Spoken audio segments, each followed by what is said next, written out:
নমস্কার বন্ধুরা, প্রাণ গার্ডেনিং চ্যানেলের আরেকটা ভিডিওতে সবাইকে স্বাগত জানাই। বন্ধুরা, স্ক্রিনে ভেসে ওঠা ফুলের নাম আশা করি এখন প্রায় প্রত্যেক ছাদ বাগানেরই জানা, তবে এর নাম নিয়ে একটা কনফিউশন আছে। বন্ধুরা, এটি হলো মধুমঞ্জরীলতা। এটাকে কিন্তু এখন বেশিরভাগ বাঙালি মালতীলতা বা মাধবীলতা বলে চালিয়ে দেয়, কিন্তু এটির আসল নাম হলো মধুমঞ্জরীলতা। বিশ্বকবি রবীন্দ্রনাথ ঠাকুর যে মালতীলতার কথা বলে গেছিলেন, সেটা কিন্তু এই মালতীলতা নয়। এই ফুলটির নাম হলো মধুমঞ্জরীলতা। মালতীলতা ফুলটি অতি অল্প সময়ের জন্য ফোটে এবং সেটি সম্পূর্ণ আলাদা একটি ফুল। তো আমরা আজকে মধুমঞ্জরীলতা ছাদ বাগানে কীভাবে প্রতিস্থাপন করব এবং তার পরিচর্যা করব এবং কিভাবে গাছ ভরে ফুল পাবো সেটা নিয়ে আলোচনা করব। তো চলো ভিডিওটা শুরু করা যাক। ভিডিওর শুরুতেই আমি তোমাদেরকে যেটা জানাতে চাই সেটা হলো, এই মধুমঞ্জরীলতা যেটা দেখতে পাচ্ছ, এটা কিন্তু দু রকম ভ্যারাইটির পাওয়া যায়। একটা হলো দেশি ভ্যারাইটি, যেটা আমাদের রাস্তাঘাটের ফাঁকে হয়ে থাকে, বনে জঙ্গলে হয়ে থাকে। আবার অনেকের থাকে কি বাড়ির সামনেও এমনি হয়ে যায়, ফলে সেটা যখন বাড়ির প্রাচীর বেয়ে উঠতে থাকে তো দোতলা বা তিনতলা বাড়ির একদম ছাদে উঠে যায়। আর এই যে ভ্যারাইটিটা আছে, এটা যদি মাটিতে প্রতিস্থাপন করা হয়, এটাও কিন্তু ঠিক একইভাবে অতটাই বড় হতে পারে, কিন্তু বিষয়টি যেটা সেটা হচ্ছে যে এই ভ্যারাইটিটি ছাদ বাগানেও কিন্তু খুব ভালো পারফর্ম করে।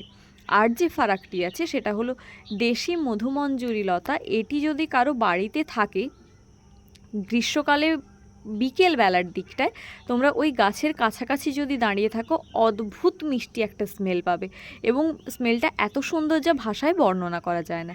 কিন্তু এই ভ্যারাইটির যে মধুমঞ্জরীলতাটি আছে, এর কিন্তু কোনো রকম গন্ধ নেই। একদম ঠিক শুনেছো, এর কিন্তু কোনো রকম গন্ধ নেই। এখন বেশিরভাগ নার্সারিতে তোমরা মধুমঞ্জরীলতা কিনতে গেলে কিন্তু এই ভ্যারাইটিটাই পাবে। দুটোর ফুলে ফারাক আছে, পাতায় ফারাক আছে। তোমরা যদি দেশি ভ্যারাইটিটা কেউ স্মেলের জন্য করতে চাও, তাতেও গাছ ভরে অবশ্যই ফুল হয়, কিন্তু তার জন্য অনেকটা বিগ কন্টেনারে করতে হবে। ছোট কন্টেনারে ছাদ বাগানে কিন্তু অত বেটার এ পারফর্ম করে না। বন্ধুরা, বর্তমানে আমি হাতে যেটা ধরে আছি সেটা হলো দেশি হালকা গন্ধযুক্ত মধুমঞ্জরীলতা, এবং আমার গাছেরটা হলো গন্ধহীন মধুমঞ্জরীলতা। তোমরা নিশ্চয়ই পাপড়িটা দেখলে বুঝতে পারবে যে এর ফুলগুলো সাইজ অনেকটা বড় হয় এবং ফুলগুলো একটু ন্যাতানো প্রকৃতির হয় এবং সাইজে অনেকটা বড় হয়। আর সে জায়গায় যেটা টবে বসানো আছে, তার কিন্তু গাছ থেকে ফুলটা তোলার পর লাস্টিসিটি একটু বেশি হয়। তো আর সেই ফুলগুলো খুব একটা ন্যাতানো টাইপের হয় না, যেটা দেশি ভ্যারাইটির ফুলগুলো তোলার পর একটু ন্যাতানো টাইপের লাগে, কিন্তু এটা অ্যাকচুয়ালি ন্যাতানো টাইপের না, এই ফুলটাই এই রকম। এছাড়াও চেনার উপায় হলো, পাতার বৈশিষ্ট্য দেখে চেনা যায়। তোমরা দেখো, ফুলটা ভালো করে দেখে নাও, যাতে দোকানে গিয়ে বুঝতে অসুবিধে না হয় যে দেশি ভ্যারাইটি নাকি বিদেশি ভ্যারাইটি দিচ্ছে। তো মোটামুটি তোমরা এটা দেখো। এবার পাতার যে বৈশিষ্ট্য, তোমরা বর্তমানে স্ক্রিনে যেটা দেখতে পাচ্ছ, এটা কিন্তু দেশি ভ্যারাইটির মধুমঞ্জরীলতার পাতা। দেখো, পাতাগুলো দেখলে বুঝতে পারবে, পাতাগুলো কিন্তু যথেষ্ট বড় বড় সাইজের পাতা। তো এই পাতাগুলো দেখলে তোমরা দেশি যে মধুমঞ্জরীলতাটা আছে সেটা আইডেন্টিফাই করতে পারবে। এইবারে আসছি ছাদ বাগানে যেটা প্রস্তুত করব, সেটা দেখো, পাতাগুলো ছোট ছোট এবং আগেরটার মতো খসখসে নয়। এটা হচ্ছে সবথেকে বড় বৈশিষ্ট্য। এবং পাতাগুলো একটু অন্য ধরনের দেখতে। দুটো পাতা পাশাপাশি দেখলে, এই দেখো, এটা কিন্তু দেশি, এর আগেরটা ছিল যেটা টবে করার মতো মধুমঞ্জরীলতা। দুটোর পাতায় কিন্তু বিস্তর ফারাক আছে, তাই তোমরা পাতা দেখেও গাছটাকে ডিফারেন্সিয়েট করতে পারো, এছাড়া ফুল দেখেও করতে পারো। তো সেই বুঝে যার যে ভ্যারাইটিটা পছন্দ হবে সে সেটাই করতে পারো। তবে আমি বলবো যে ভ্যারাইটিটা আমার টবে প্রতিস্থাপিত আছে সেটাই কিন্তু ছাদ বাগানের জন্য আইডিয়াল, দেশি ভ্যারাইটিটা নয়। আমি এরকম অনেককে চিনি যারা কিন্তু 4-5 বছর ধরে মধুমঞ্জরীলতা প্রতিস্থাপন করার পরেও ছাদ বাগানে কোনো রকম ফুল পায়নি। তো চলো আমি এবার প্রতিস্থাপন করে দেখে নিই। গাছটা আমি এই অবস্থায় মোটামুটি দোকানদারের থেকে পেয়েছি। এবার এটাকে আমি প্রতিস্থাপন করব। শুরুতেই শুরু করব যে কীরকম মাটিতে আমরা এটাকে প্রতিস্থাপন করব। সাধারণত 1 ভাগ এঁটেল মাটি, 1 ভাগ যে কোনো কম্পোস্ট এবং 1 ভাগ কোকোপিট, এই 3টে উপকরণকে একসাথে মেশালেই কিন্তু মধুমঞ্জরীলতার উপযুক্ত মাটি তৈরি হয়ে যায় এবং এই মিডিয়াতে কিন্তু গাছটি খুব ভালোভাবে বেড়ে ওঠে। যাদের কাছে কোকোপিট থাকবে না, তারা কিন্তু কোকোপিটের পরিবর্তে কাঠের গুঁড়ো বা ধানের তুষ ব্যবহার করতে পারো। আর কম্পোস্টের জায়গায় ভার্মি কম্পোস্ট বা গোবর সার বা পাতা পচা সার ব্যবহার করা যাবে। এক্ষেত্রে দেখে নিতে হবে কম্পোস্ট যেন 1 বছরের পুরনো হয়।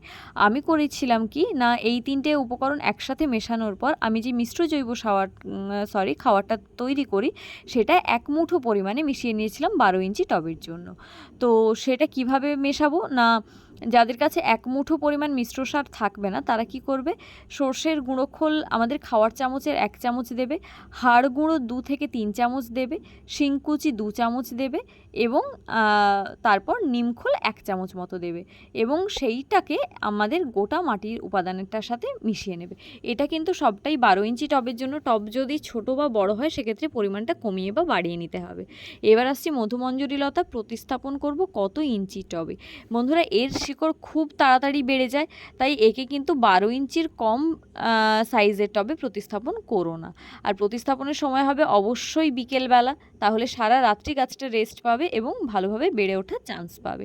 প্রতিস্থাপনের পর প্রথমবার গাছটিতে আমরা ভরপুর জল দিয়ে দেবো। এই সময় যেহেতু একটু রুট ড্যামেজ হয়, তোমরা চাইলে ফাঙ্গিসাইড গোলা জলও দিতে পারো। এইবারে আসছি গাছটির কি খাবার দিতে হবে সেই বিষয়ে। বন্ধুরা গাছটির খাবার দাবারের বিষয়ে যারা জৈব খাবার মেনটেন করতে চাও তারা কিন্তু 1 বা 1.5 মাস ছাড়া আমার চ্যানেলে দেখানো মিশ্র জৈব খাবারটি গাছের গোড়ায় প্রয়োগ করতে পারো। তাতে যেহেতু পটাশ নেই, তাই যারা রাসায়নিক পটাশ দিতে চাও তারা কিন্তু লাল পটাশ বা সাদা পটাশ ছোট্ট আইসক্রিম চামচের 2 চামচ করে প্রত্যেক 15 দিন অন্তর অন্তর গাছের গোড়ায় একটু ছড়িয়ে দেবে। আর এছাড়াও যেটা জৈবভাবে প্রয়োগ করা যায় সেটা হচ্ছে যে জৈব পটাশ বা কলার খোসা ভেজানো জল, সেটা কিন্তু গাছের গোড়ায় নিয়মিত পরিমাণ অনুযায়ী দেওয়া যায়।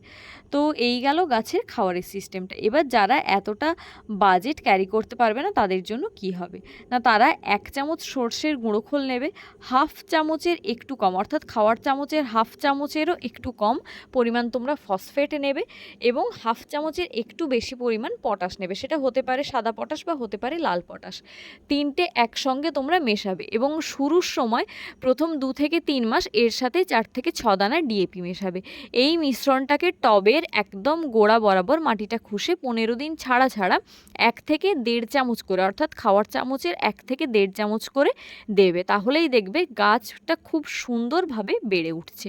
তোমরা যদি কেউ চাও তাহলে গাছটা প্রতিস্থাপনের পর 1 সপ্তাহ পর থেকে যে কোনো একটা ভালো মানের গ্রোথ রেগুলেটর বা গ্রোথ হরমোন তোমরা কিন্তু গাছে স্প্রে করতে পারো। সেটা হতে পারে মিরাকুলান বা হতে পারে অন্য যে কোনো রকম একটা ভালো ব্র্যান্ডের গ্রোথ হরমোন। এরপরে আমি তোমাদের যেটা বলছি সেটা হচ্ছে যদি কেউ গরমের সময় গাছটি প্রতিস্থাপন করো তাহলে কিন্তু গাছের পাতা সবুজ রাখার জন্য সপ্তাহে 1 বার করে না হলেও অন্তত পক্ষে 15 দিনে 1 বার করে 1 লিটার জলে 1 গ্রাম এপসাম সল্ট বা ম্যাগসালফা গুলে ভালো করে ভোরবেলা স্প্রে করে দিতে। যদি বর্ষা নামে তাহলে কিন্তু স্টিকার সহযোগে স্প্রে করবে। তো এইটা মোটামুটি খাওয়ারের বিষয়টা আমার মনে হয় আমি বলতে পারলাম। এছাড়াও অনেকভাবে খাবার দেওয়া যায়, সেটা হচ্ছে গাছের গ্রোয়িং পিরিয়ডে আমরা 1 লিটার জলে 1 গ্রাম 1261 মিশিয়ে গোটা গাছে স্প্রে করতে পারি এবং তারপর ফুল আসার সিজনে 1 লিটার জলে 1 গ্রাম এনপিকে 1345 মিশিয়ে ভালো করে স্প্রে করতে পারি। তো এই গেল হচ্ছে খাওয়ারের বিষয়টা। এইবার আসছি জল কেমন দেব। বন্ধুরা এই গাছ কিন্তু ময়েস্ট খুব পছন্দ করে, প্লাস এর শেকড় খুব তাড়াতাড়ি বৃদ্ধি পায়, তাই জলের কিন্তু চাহিদা তুলনামূলক বেশি হয়। তবুও আমরা যদি দেখি যে ময়েস্ট মাটিটা আছে অথচ ভিজে চপচপে হয়ে নেই, তাহলে কিন্তু এটা দেখার পর আমরা আবার জল দেব। মাটিটা যদি ভিজে থাকে সেই অবস্থায় আমরা কোনোভাবেই জল দেব না। আর এটাকে রাখবো কোথায়, অবশ্যই করে ফুল সানলাইটের তলায়। এটাকেই কিন্তু আমরা কোনোভাবে সেড বা সেমি সেডের তলায় রাখবো না। যত বেশি রোদ পাবে তত বেশি এর কিন্তু ফুলের কালার খুলবে, নাহলে হোয়াইট বা পিঙ্ক হয়েই রয়ে যাবে, ডিপ রেড বা মেরুন কালার আসবে না। তো এটা গেল কোথায় রাখবো সেই বিষয়টা। এবার আসছি ভাইটাল বিষয়ে, সেটা হচ্ছে রোগ ও পোকা। বন্ধুরা এই গাছে মিলিবাগ এবং থ্রিপসের অ্যাটাক আমাকে যতটা বিব্রত করে আর বোধহয় কোনো পোকার আক্রমণ অতটা লাগে না।